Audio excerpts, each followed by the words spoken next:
Vous le savez sûrement, mais la partie 9 de JoJo's Bizarre Adventure va sortir le mois prochain. Et c'est l'occasion parfaite pour refaire une vidéo théorie sur JoJo's Bizarre Adventure. D'ailleurs, je vais plus ou moins parler de la même chose que la dernière fois. Donc si vous avez déjà vu l'ancienne version de cette vidéo, je vous invite à la regarder car il y aura beaucoup de modifications.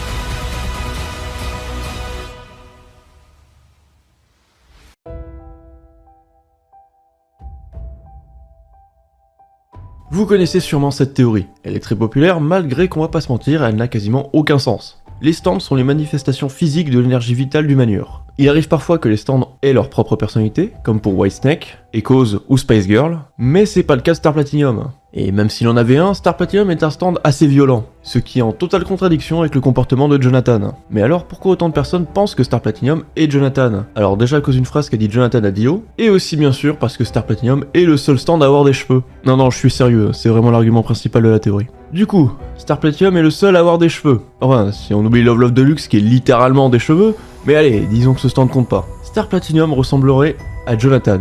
Alors, personnellement, je vois pas de ressemblance. Je pense que Star Platinum est plutôt inspiré de Ikuro Ashizawa, le personnage principal du manga précédent d'Araki, que je vous invite à aller lire si vous l'avez jamais lu. Et enfin, le coup de grâce pour cette théorie, Jonathan a un stand, qui n'a pas vraiment de nom officiel, il est appelé Joestar Stand, mais il a deux autres noms qui ne sont pas canons, Hermit Purple 2 et Passion. Et ce stand, c'est ça le fantôme de Jonathan. Ce stand est utilisé par Dio pour traquer les Joestars. Ce stand a plus ou moins les mêmes capacités que Hermit Purple. Et c'est lui qui a créé le lien entre Dio et les Joestars. Lien qui, au final, causa sa perte.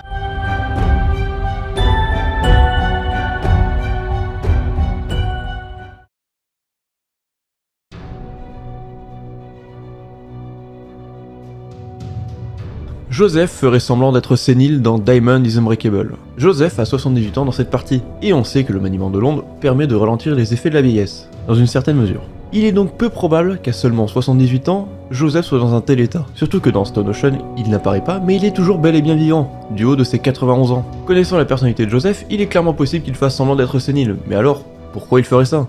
Eh bien pour éviter la confrontation avec Suzy Q, sur son infidélité. C'est bien joli tout ça, mais qu'est-ce qui peut nous faire croire qu'il fait semblant d'être sénile? Eh bien, l'argument principal est que Joseph arrive parfaitement à s'occuper de Shizuka. D'ailleurs, on voit à plusieurs moments qu'il est plutôt lucide pour quelqu'un qui est censé être sénile. C'est donc possible que Joseph ne soit pas sénile.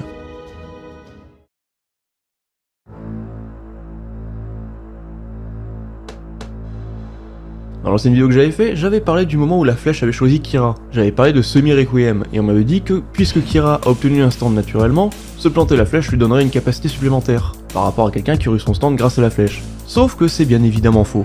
Première chose, Kira a obtenu son stand grâce à la flèche. Le vrai problème, c'est que ce phénomène n'est arrivé qu'une seule fois. On ne saura donc jamais vraiment ce que c'était. J'avais aussi parlé des requiem. On m'avait dit que la flèche avec un scarabée était unique, et qu'il n'y a qu'elle qui donne les requiem. Et encore une fois, c'était faux. Il y a en tout 6 flèches, et sur ces 6 flèches, il y en aurait au moins 2 avec des scarabées. Une que l'on voit dans Golden Wind, et l'autre qui est donnée à Pucci par Dio. Il est possible que ce soit la même flèche. Mais dans ce cas, ça voudrait dire que, d'une, elle a été réparée, 2, Pucci l'aurait rendue à Dio. Ce qui est complètement con, vu qu'il pourrait s'en servir pour obtenir de nouveaux disques. Cette flèche-là n'est donc pas unique.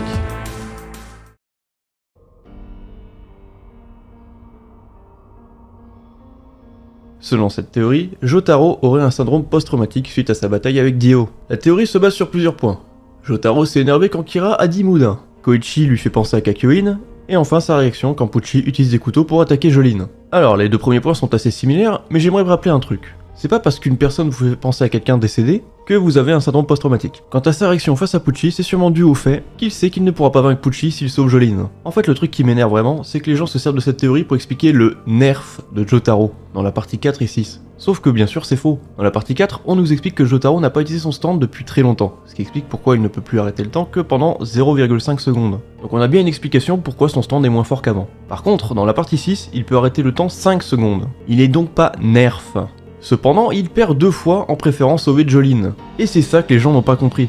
Ils n'ont pas compris que Jotaro préférait sauver sa fille plutôt que le monde ou sa propre vie. Les personnages évoluent et c'est ça qui fait de Jotaro et Joseph de très bons personnages et surtout de JoJo's Bizarre Adventure un chef-d'œuvre. Sérieusement, je comprends pas comment cette théorie a pu aller aussi loin. Jotaro Kujo, ta fille constitue ta plus grande faiblesse.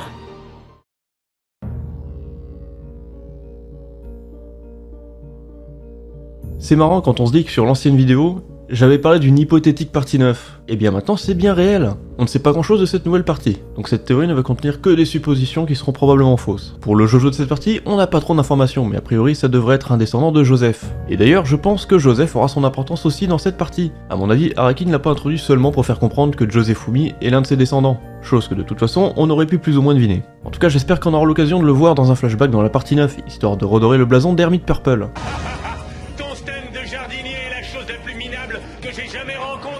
Et en fait on sait pas grand chose de Jojo Land. A priori il devrait y avoir Josuke, étant donné que Araki voudrait y représenter Morio dans la partie 9, et d'après le teaser qui est sorti, on a plus ou moins l'apparence du Jojo. Ce qui veut probablement dire qu'on va suivre un Jojo à la recherche des fruits Rokaka. Et ça a d'ailleurs l'air de se confirmer par cet autre teaser qui dit « C'est l'histoire d'un garçon qui devient riche sur des îles subtropicales ». Certains pensent que le Jojo est ce personnage, qui n'a pas de nom dans la partie 8, qu'on surnomme Flashbackman. Personnellement je vois aucune ressemblance. Et je pense que c'est juste un nouveau personnage dont on ne connaît rien. À part que c'est le descendant de Joseph bien sûr. Notre personne pense que le personnage que l'on voit n'est pas le Jojo de la partie 9.